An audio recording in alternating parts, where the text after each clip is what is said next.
He who has a thing to sell and goes and whispers in a well is not so apt to get the dollars as she who climbs a tree and hollers.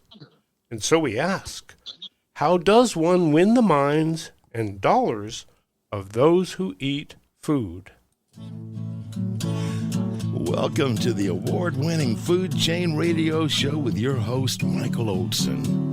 And now get ready for 1 hour of What's Eating What Radio. Well, hello out there. You are tuned into the 1359th edition of the Food Chain Radio Show podcast. Or hey, perhaps you're among our friends over there in Kowloon who are tuned into the Food Chain page at metrofarm.com. Well, whoever you are and wherever you are, welcome aboard. I am Michael Olson, your host for this hour of What's Eating What, with intern producer Vanessa Salas on the stories, and she has a good one for us today, ladies and gentlemen.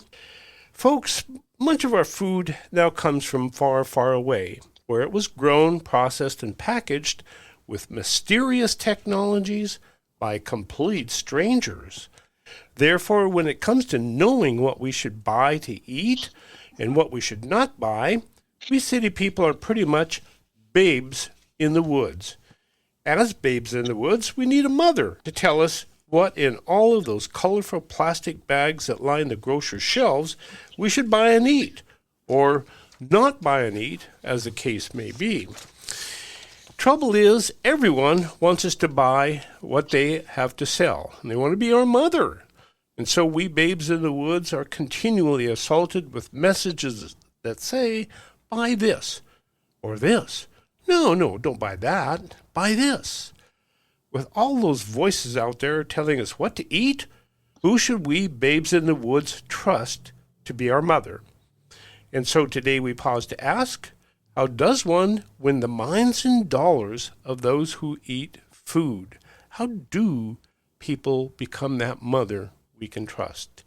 Well, who better to ask than one of the very big winners of the Being a Mother race, Maizie Ganzler, who is a Chief Strategy and Brand Officer of Appetit Management Company and the author of You Can't Market Manure at Lunchtime. Maizie, welcome back to the Food Chain. Thank you, Michael. It's great to be back again. It's great to have you back again. You know, way back in Food Chain number 1026, we talked about what consumers should be allowed to know about how their food was grown. And of course, we were talking about the videotaping of animal feedlots and processing facilities, and how it's really easy to make them look bad when it gets right down to it. And so there was a lot of contention over whether we should be allowed to see that process. And so that's what we were talking about then. And now we're going to be talking about your 30-year career with Bon Appetit Management Company and your career of telling us babes in the woods, you know what, and how we should eat our food when it gets right down to it. So you have such an incredible career at Bon Appetit, which to me was a real blessing to the world because having been raised on institutional food in the Navy and in schools and whatever, it was always the worst food in the world because it was literally lifeless. And you folks at Bon Appetit figured out how to put life back into food and serve that food in institutions. Is that pretty much the core of what you did? It is. I would make one little adjustment in terms of the idea that we're telling people what they should eat, but maybe instead giving people information so they can make food choices that meet their goals and their values. Because we're not all after the same thing for what would make the most sense as living on our plates. Okay. Well, I still think of you as a mother, though. So because we are babes in the woods when it gets down to food, we really don't know. And to have, everybody telling us what to do, we all have to find a voice we can trust. And yours has been one of those trustworthy voices for me over the years. So you're stuck with being a food mom for me.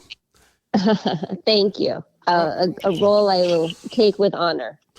Well, good. And so, in thinking of your career, you had two kinds of jobs, two essential marketing jobs.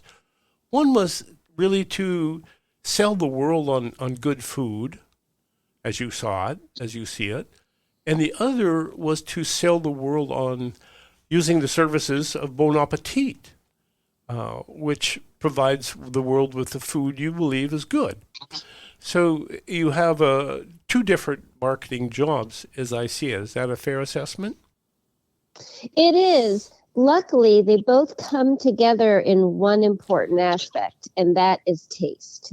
We have to start with great tasting food, and food that is grown locally by farmers who care about flavor and biodiversity, that is picked by people who are treated well and therefore treat the products well, by animals that are given good lives and killed in a more humane way, tastes better. And people want to buy food and buy food from a company that makes food that tastes better. So that's the commonality between those two roles you outlined. Very good. And they come together in a very good place. As I mentioned earlier, had a lot of experience in my life in eating institutional food. I guess the best example of that is the food served on a Navy ship, which can be made to taste good if you use a half bottle of Tabasco sauce. But that's not what you're talking about. You're talking about food that intrinsically tastes good because it is good food. And in your career at Bon Appetit, you led a number of crusades, of food crusades, as I see them. And let me kind of go through the list really quickly, so people can get an idea of the depth of your service to the good food community. You campaigned on the farm to fork concept. You campaigned on the reducing the use of antibiotics in poultry, cage-free chickens, gestation crates, and perfectly delicious vegetables, which I love, by the way. Eat local, which of course is my favorite, and low carbon lifestyle. Do all of these things have a commonality?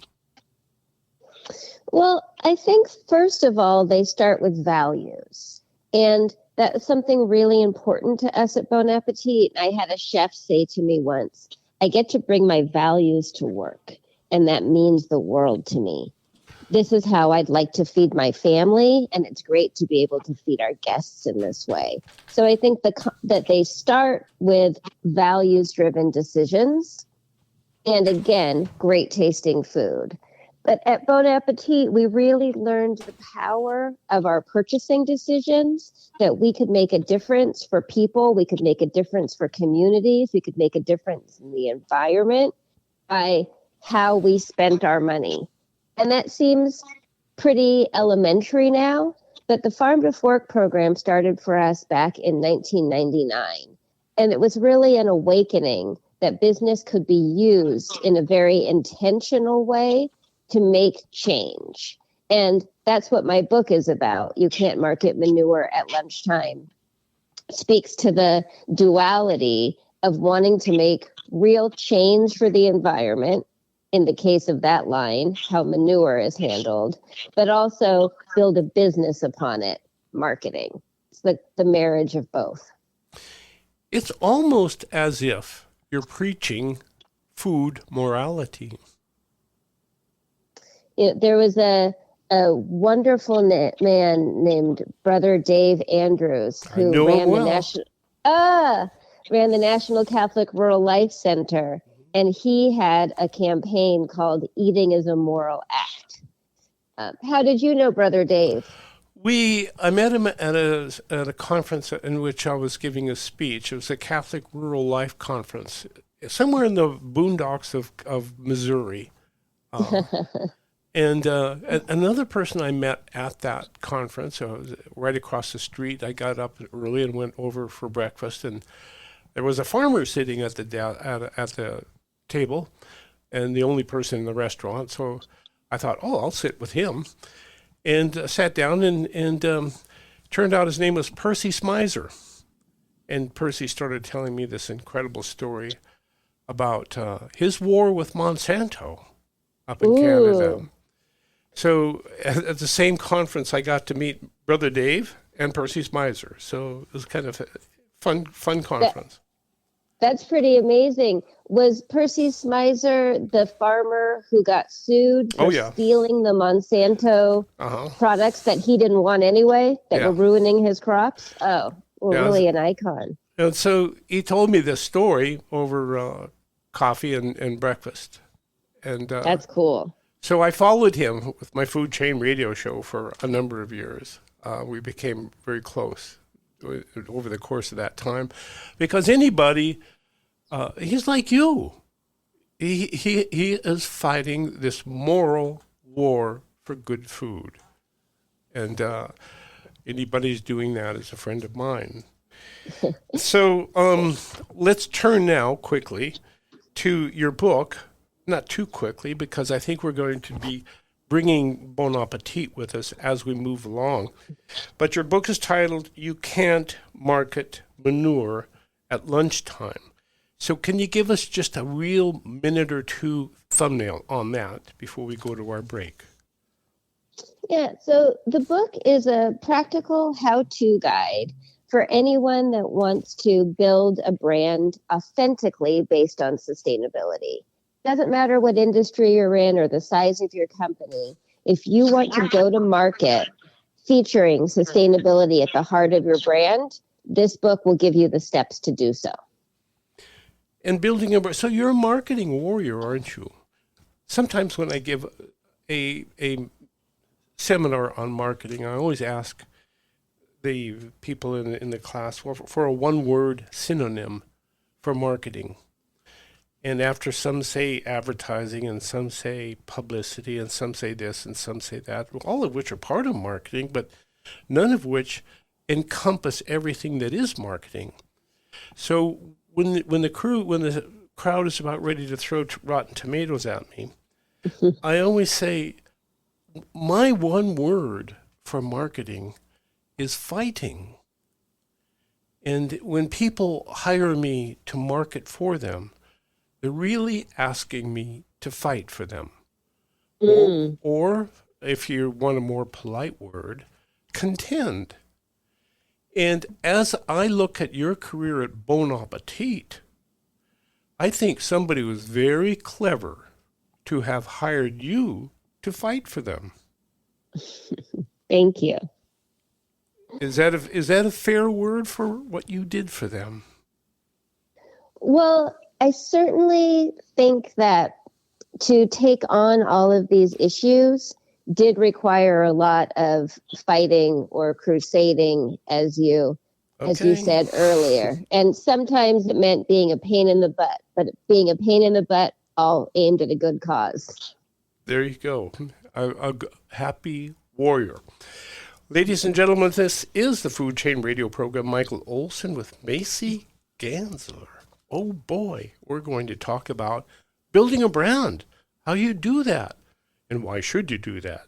Do stay tuned. We will be right back. Hello, I'm Carolyn. 25 years ago, my husband Rudy and I opened Charlie Hong Kong with the commitment to serve healthy food grown in healthy soil. Today, the healthy food we serve comes from the sacred land in Pajaro Valley, where Dick Peugeot and his Lakeside Organics grow the soil, and the soil grows the healthy plant that we serve to you. When you eat at Charlie Hong Kong, you eat healthy food, and it's delicious. Charlie Hong Kong, Santa Cruz. For ag and industrial real estate, call Chuck Allen. Chuck Allen is a lifelong resident of the Pajaro Valley, a friend of everybody, and has closed so many real estate transactions, the Wall Street Journal and Keller Williams both list him as one of the nation's top producers. So for ag and industrial real estate, call the top realtor, Chuck Allen at chuckallenproperties.com. chuckallenproperties.com.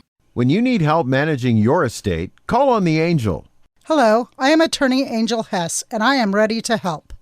Whether you need a will or a trust, a guardianship or a conservatorship, or if you are managing the financial affairs of a loved one, I will help you with over 7 years' experience working in estate planning and probate fields. When you need help, call on the Angel, attorney Angel L. Hess at santacruzlegal.net. Cannabis is one of nature's most beneficial plants, so at Treehouse, we use it to build community. Hello, I'm Jenna from Treehouse Dispensary in SoCal. In addition to dispensing the finest cannabis products California has to offer and information on how best to use them, Treehouse hosts First Friday events to feature our community's local artists, makers, and activists. Just listen to Xavier. That's right. Every First Friday, Treehouse hosts an open house, and everyone over 21 is invited. Walk right in, enjoy the tasty snacks, local musicians and artists, and meet cannabis experts who can help you get the maximum benefit from all the new edible, smokable, and topical cannabis products. Please join us at the Treehouse every First Friday from 5 to 8 p.m.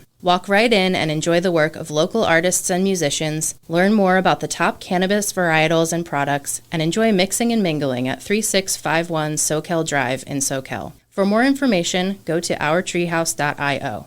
We look forward to welcoming you to our Treehouse community. What's your family eating for dinner? Chef Ben here at the Back 9 Grill and Bar, where you can pick up family dinner that feeds 4 to 6 hungry people. Family meals include a full rack of ribs, a whole smoked chicken, pound of pulled pork, and plenty of barbecue sauce. Served with a full quart of baked beans, coleslaw, macaroni and cheese, dinner rolls, pickles, a side of onions, and for dessert, brownies with a pint of Mary Ann's vanilla ice cream. Call and order your family's dinner about 15 minutes before you want to eat. See you at the 9. And now, back to What's Eating What on the Food Chain with Michael Olson. And with Maizie Ganzler, Chief Strategy and Brand Officer, Bon Appetit for 30 years. Just retired, but not really retired, but stepping back a little bit, writing a book, and You Can't Market Manure at Lunchtime, in which she presents 5 very good lessons for building a brand. But before we start building that brand, I simply must ask, what do you mean by you can't market manure at lunchtime, Maisie? Well, the title of the book refers to the opening story, which is where my CEO, Fidel Baccio, who was a great compatriot on these crusades for better food and institutional food service, was actually called out by our pork supplier because he had been out around the country bad-mouthing them. Kind of funny to badmouth your own supplier, but he wanted them to do better on a number of environmental issues, including manure lagoons. And the sustainability representative from this pork supplier flew out to see us to see how he could get Fidel to be maybe a little more quiet. Fidel said, you have to make change around these manure lagoons. And he was really fired up and wanting to make purchasing decisions based upon the proper handling of manure. And I was sitting in that meeting and I was really proud of Fidel and I was so excited that he wanted to make good environmental change. But I was also thinking, you can't market manure at lunchtime, right? We fundamentally sell lunch. And how were we going to get market credit for these environmental changes? I couldn't imagine a poster that you put up in a cafe that would say, this BLT was raised with better treatment of poop. So the kind of tongue-in-cheek title, You Can't Market Manure at Lunchtime, refers to the goal of both making meaningful change, but also being able to market it. And that, in its own way, is a spectacular example of a good marketing problem. How do you do that? What did you do? How did you address it? Well, it turned out that just changing that one aspect, manure lagoons, wasn't really possible. We wound up having to make a much larger change, so large as to actually change suppliers. And the new supplier, in addition to doing a better job with the treatment of manure, was also doing a better job with the treatment of the animals. And most specifically, not putting sows in gestation crates. A gestation crate is a metal pen that a pregnant sow is confined to for her entire pregnancy. 3 weeks, 3 months, and 3 days. So almost 4 months. The pen is so small that she can't turn around. She can't walk. She can only look forward at the prescribed amount of food that has been determined that is the most efficient for her to eat, and she can lay down. She spends 4 months essentially immobilized. And that inhumane treatment really does resonate with customers, maybe in a way that manure lagoons don't. So when we did the marketing piece, we talked a lot more about how the sows were being treated well and not confined to gestation crates. And we didn't talk so much about the manure lagoons. Mm-hmm. And that crusade did not stop with Bon Appetit. It did not. In fact, there have been 2 really important legislative moves. California and Massachusetts have banned the sale of pork raised using gestation crates in both of those states. And being that the California market in particular is so large, that has great ripple effects. Great ripple effect. We were talking about the impact of your crusade against gestation crates and how that crusade rippled out into the community, and now states such as California and Massachusetts forbid the sale of pork from those crates. How did you go about addressing this this morality to your institutional food buyers? Well, at Bon Appetit Management Company, we made a number of decisions about the way we were going to source food. And that was not optional for our customers. So a customer couldn't say, well, we want the pork from gestation crates, or we don't care about caged hens, we'll take the caged eggs. What they could opt out of was the marketing of it. So we didn't have to talk about it in the cafes.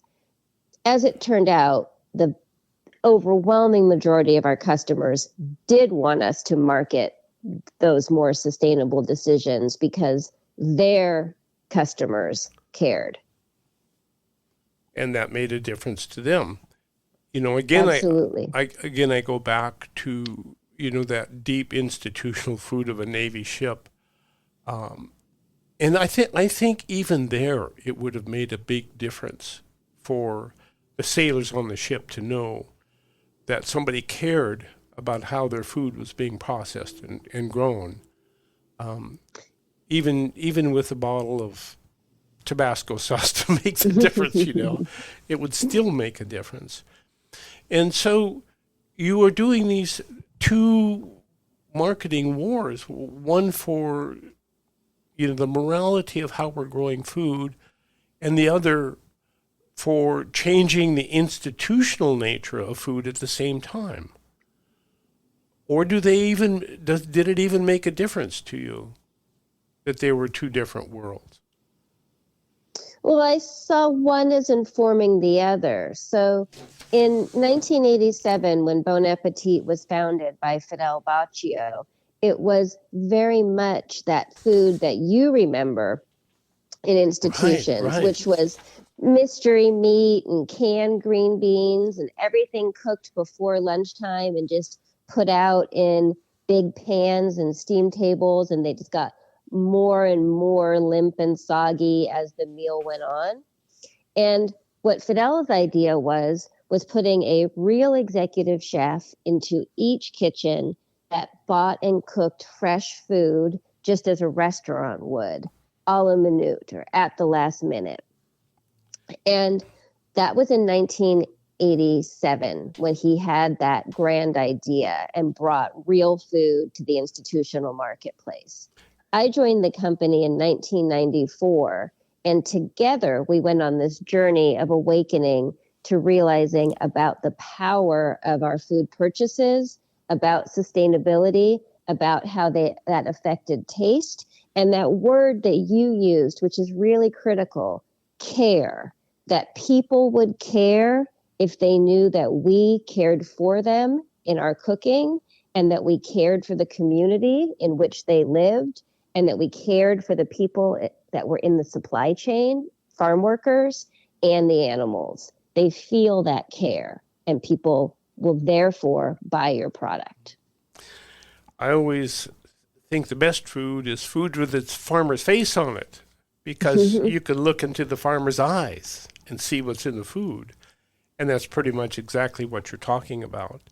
If you can convey somehow that care that you're putting into the food, people will pick up on that and appreciate their food much, much more. In the book, I interviewed 12 people, including Chris Arnold, who was the head of communications for Chipotle. And he talked about one of the most iconic marketing campaigns in food ever, which was a short film they made called Back to the Start, which told the story of a hog farmer, Russ Kramer, and his journey of going away from the traditional family farming practices to a more industrial model using antibiotics, and realizing his own error of his thinking and going back to the start, back to the traditional way of raising pigs. And that movie was shown during the Grammys. I don't know if you remember that moment. It was a really watershed moment in food marketing. And it was putting that farmer face, just as you said, onto quick service food, the place where you would least expect it. But what a message to convey. Yeah, and especially if it has some semblance of reality, people will buy it then. Right. And where you go. So you offer 5 different lessons in You Can't Market Manure at Lunchtime. And it's probably you can't when it gets right down to it. So, and you picked out some very significant people in the food industry, of which you were one. And you talk about learn how to pick your battles, and that was your great story about the pig gestation crates. So, I'd like to pick up quickly Bon Appetit itself. I guess you talked about that with respect to Fidel and his efforts to make a change. What I'd like to comment on that was a significant financial step up to purchasing a real chef for the kitchen instead of somebody who just heats and serves. Absolutely. And you hit on a really important piece that sometimes people would assume that the food cost would be more expensive because we're using fresh ingredients. In fact, processed food is often more expensive than fresh, but the labor cost is higher to have talented, skilled people in the kitchen. Because it takes talent to make real food, fresh food, work. Whereas something that comes in a can, you just open the can and pour it in the pot, and there it is.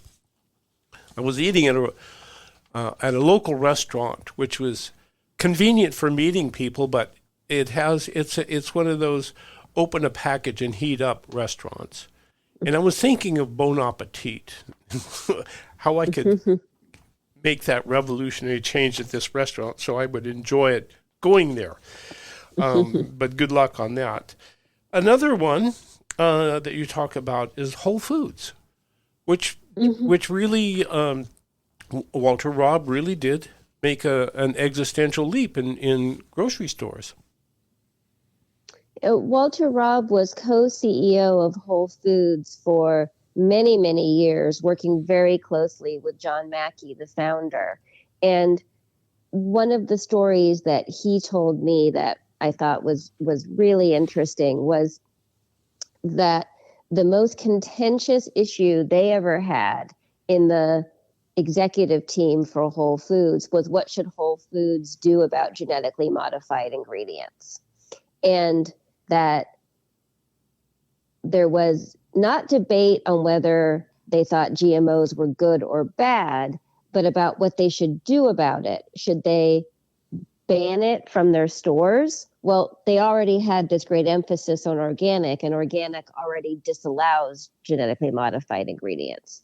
Would making a statement against GMOs be making a statement against science?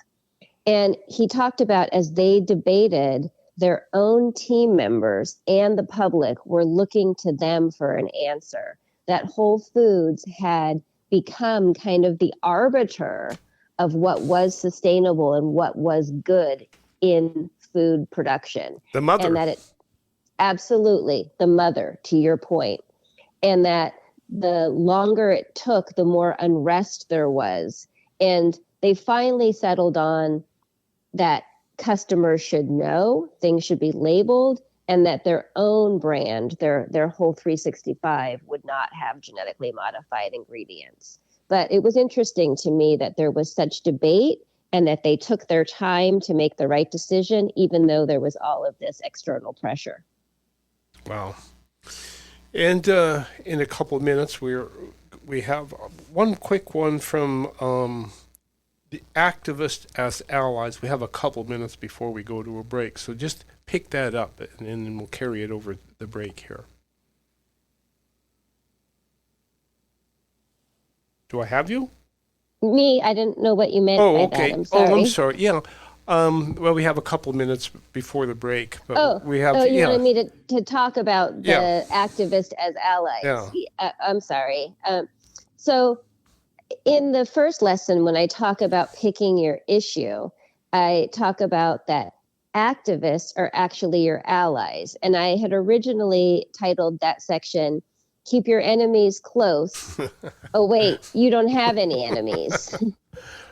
And I think that's to try to counteract the knee-jerk reaction that many people have in the corporate food world, that when an activist organization, be it the Humane Society or PETA, comes knocking on your door, that's bad news, that you should run scared, that you should close down and try to be secret. And that gets at that whole issue around ag-gag laws and not letting people see what's going on. But in fact, I have found that when you invite those people in, there's incredible benefit. First of all, they're really knowledgeable. Because they've been studying and studying and studying. Let's pick up that thought, and when we come back from this quick break, okay? Michael Olson, this is the Food Chain. What's Eating What Radio with Maizie Ganzler. And Maizie should know what's eating what, because that's been her career for 30 years at Bon Appetit. Do stay tuned. Right back. Are you paying too much for term life insurance? There's a tremendous price war among the major term life companies. Rates have dropped dramatically in the past few years. For example, a man age 45 non-tobacco user, $1 million of coverage is only $75 per month, level for the next 10 years. Or a man age 50 non-tobacco user can buy $500,000 of coverage for a monthly premium of only $110, guaranteed not to change for the next 20 years. That's right, level rates for 20 years. And if you're a smoker, we have great rates for you as well. At the Term Lifeline, we specialize in policies of $500,000 and above. So if you're looking for new or replacement term life insurance, call right now for a free quote. Rates and availability may vary by state. Sample rate quotes are based on preferred non-tobacco underwriting exam required to qualify. 800-872-0403. 800-872-0403. 800-872-0403. That's 800-872-0403. Life is short, and family is everything.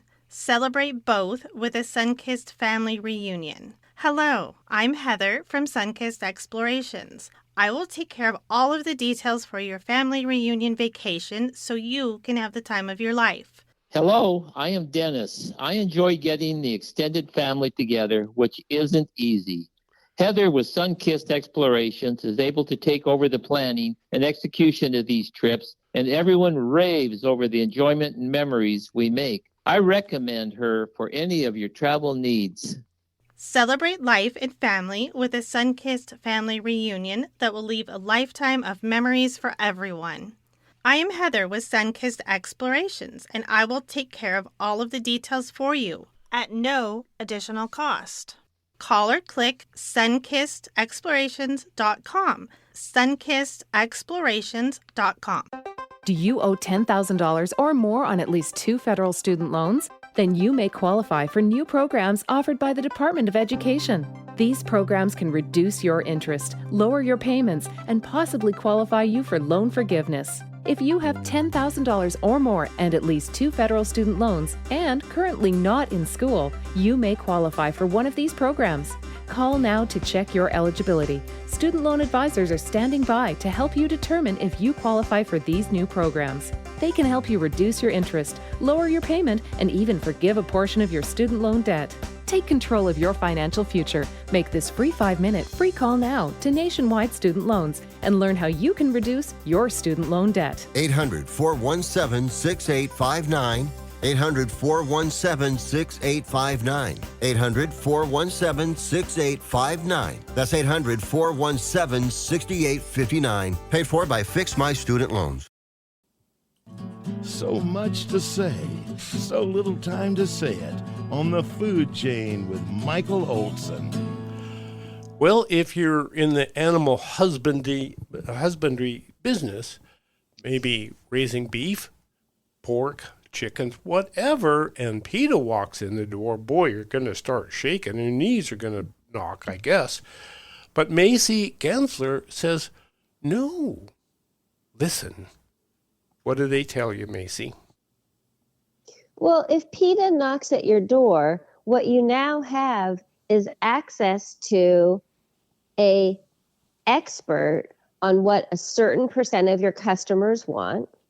You have access to a free PR machine, actually, because if you work with PETA or with Greenpeace and you do something together, they will publicize it in a way that is more credible and authentic than any press release you could put out for yourself. When we eliminated plastic straws, Greenpeace actually gave us a quote for the press release. And that holds so much weight with cynical consumers that wonder if if companies are just greenwashing. But if Greenpeace or PETA is the one that's endorsing your action, automatically you've got great credibility and a much more interesting story that a reporter will want to write about. It's like a boxer having a good opponent, almost. Mm-hmm. It makes everybody look good. Right. And right. Good. You rise to the occasion. Good. And all of these things, of course, fit into how to build a brand. And you, as I mentioned earlier, you're building a brand for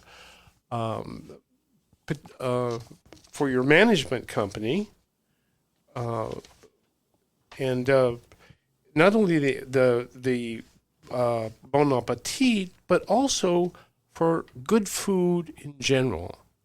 So holding up two things in your marketing efforts, and you're fighting for both of them, of course. And what a magnificent war. One of my favorite, of course, is learning how to tell your story, that section, because as a storyteller, that's what we all strive to do, is a good job of telling your story.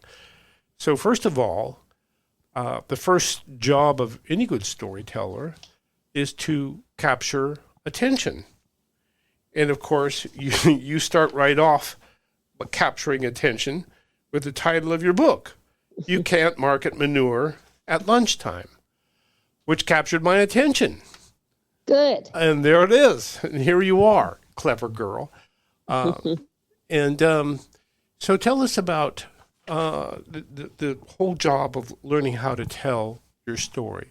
So, we have a young intern here from the University of California.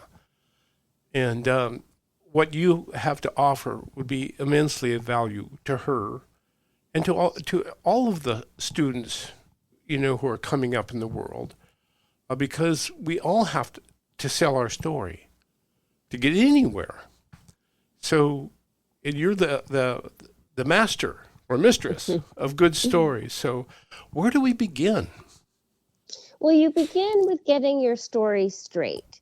And especially when you're talking about sustainability, there's a lot of scientific terms and complicated words, things that are actually physically difficult to say. And gestation crates, it's a mouthful. So you start by getting your story right. I was actually at a restaurant a couple nights ago, and the server said something about the chicken breast. It was a very large chicken breast. And he said, this chicken isn't pumped full of hormones like other chicken. And I thought, ooh, he doesn't have his story straight. Actually, in the U.S., the FDA does not allow the use of hormones to be artificially injected into chickens. So no chicken has artificial hormones. Your beef is a different story, but not for chickens. So right when he said that, he lost me. He lost credibility. My ears shut, right? You want to make sure that you're not doing the same thing when you're telling your story. So at Bon Appetit, we spend a lot of time educating people on what the issues are, what the terms mean, and how to use them correctly in online trainings as well as in person and monthly webcasts. Kind of like using a handgun. You better know how to use it or you shoot yourself in the foot. Now, I'm curious, when the waiter told you that the chicken breast has no hormones in it, did you respond to him? I didn't, because I was sitting at a table with 4 other people, and I don't think that a teaching moment is paired well with an embarrassing moment. Right. If I were to go back to that restaurant and had a moment to talk to him just one-on-one, I would probably share the information. But I don't think calling him out at the table would have been effective. Yeah, not when you're sitting with a bunch of other people, that's for sure. But you're right. You know, when you hear something like that, a piece of misinformation like that, well, that's a piece of information too. You know, and it sure is. It's a piece of information that tells you we're being misinformed by somebody. Mm-hmm. Mm-hmm. So that's the first step. And then I think the second one is to figure out what your news hook is. One of the things that I ran into a lot with Bon Appetit as our reputation grew for having great food and having a great supply chain is that the story of good company does something good is not really a news hook, right? That's not news. It doesn't everything is okay. Everything is going right. There's no news here, or something like that. Exactly. Like you're saying, no news here. So we have to find a way to package the story so that there is some controversy or some tension. We'd always say, where's the tension in the story? And for Bon Appetit, that tension often came from where our food was served. You know, as you've said, it was an institutional food service. Mm-hmm. So the surprise of these great ingredients and these great chefs being in a college cafeteria. In fact, Mark Bittman, when he was at the New York Times, wrote a story about Bon Appetit. And he called our food that should be served with wine, after having dined at the cafe at the University of San Francisco with me. And so that was our tension often, of the surprise of where you're finding this good food. Or we would take a negative and turn it into a positive. One of our other challenges was the reporters would say, well, where can people go eat your food? And I'd have to say, nowhere, nothing's open to the public, because Bon Appetit, as an institutional food service provider, served food in places that were closed, private colleges, corporate headquarters. And so that negative of the public can't get there, they turned into a positive of take a peek behind the curtain. What are the people at these high-tech companies that you always hear about really eating? Let you in on the secret of it.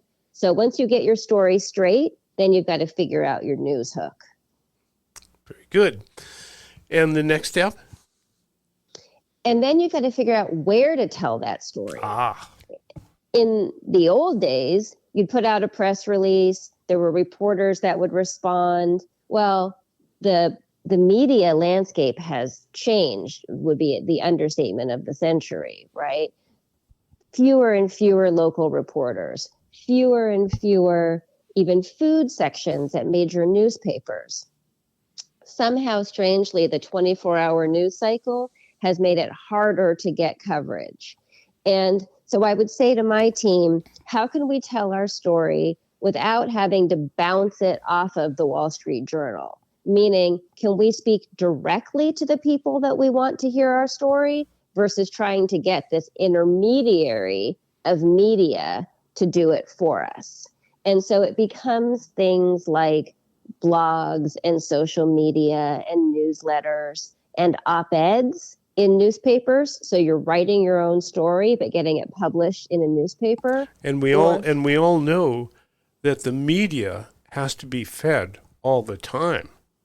It sure does. So if you're very clever, you'll know that and you feed them what you want to feed them. And feed them on an ongoing basis. There was a reporter at Bloomberg that I worked with for over a year before I was ever quoted by her. I became her go-to person to just kind of work out her thoughts around the gestation crate issue. If she wanted to ground truth what other people were telling her, she could call me and I'd say, that makes sense to me, or this doesn't seem logical. Go back and look in this area a little more. I was really a true source for her, and that eventually got me the quote. And there it is. And once you're in with her, you're with her. Mm-hmm. So she calls you back, and you become a good source. Very good. And the last piece to that is working on crafting the quote, being truly quotable, understanding what the story is about, what the reporter's after, and giving them the soundbite that they need. For example, the title of your book. You can't market manure at lunchtime.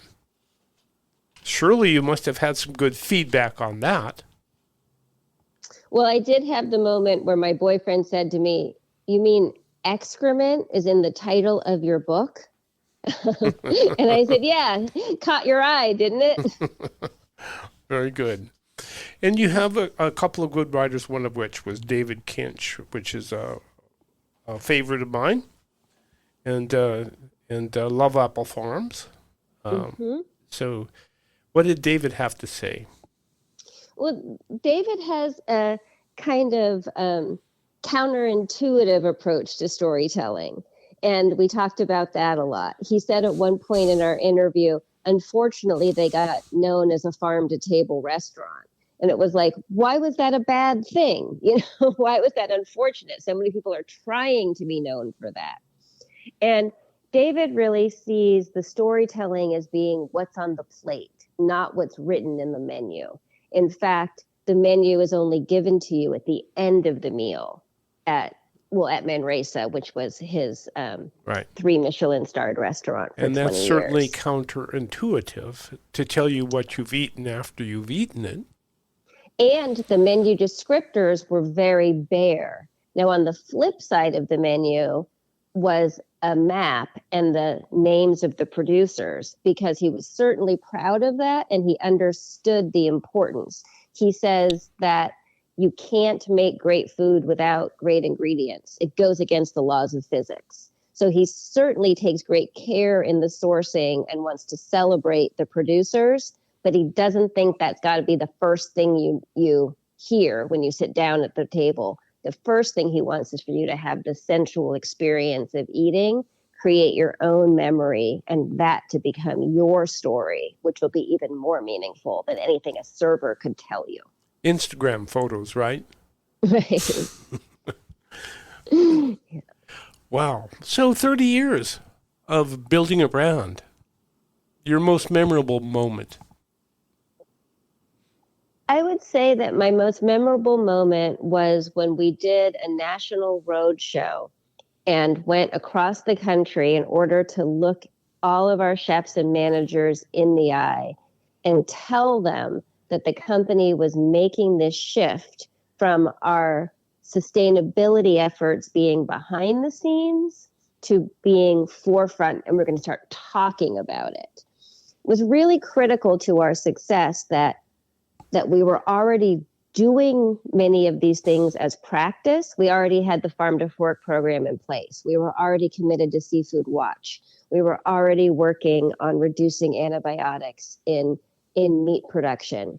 And then we started marketing it. So marketing wasn't driving operations, but that roadshow to get to go out and deliver that news to an audience of chefs and managers who were so excited about this change. And as I said before, said things like, I get to bring my values to work, and that means so much to me. I'd say that's one of the highlights of my career. A great team building effort.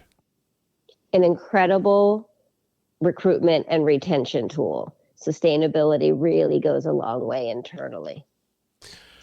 And now you're stepping back as a full-time person at Bon Appetit, and you're going out to sell your book. But what's next? Because once you're a warrior, right?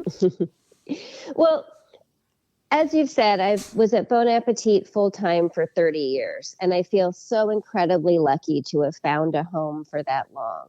But what it also meant was that I really concentrated on one industry, food service, specifically institutional food service. And along the last few years, I've had an opportunity to do some board service. I sit on the board of a really interesting company called Air Protein, which makes protein actually from the molecules of air. It's a fermentation technology using hydrogen. And to sit on the advisory boards of a few other companies. And it's been great fun to get to stretch my wings and translate those lessons that I learned from Bon Appetit into other markets. And so that's what spurred me to write the book. And what I'd like to continue to do more of is working with entrepreneurs or even late stage companies that want to explore this area of sustainability in a new way. So in an advisory role. Well, Maizie Ganzler, we want to thank you for joining us on the Food Chain Radio program, and we hope that you continue the good fight for good food. And the world needs you. And I need you to come back with another story, which I'm sure you will. And thank you all out there, and thank Vanessa for joining us and bringing this story to us, Vanessa Salas. And we want to thank you all out there and ask that you remember Michael Olson's third law of the food chain, which is cheap food isn't. Thank you all.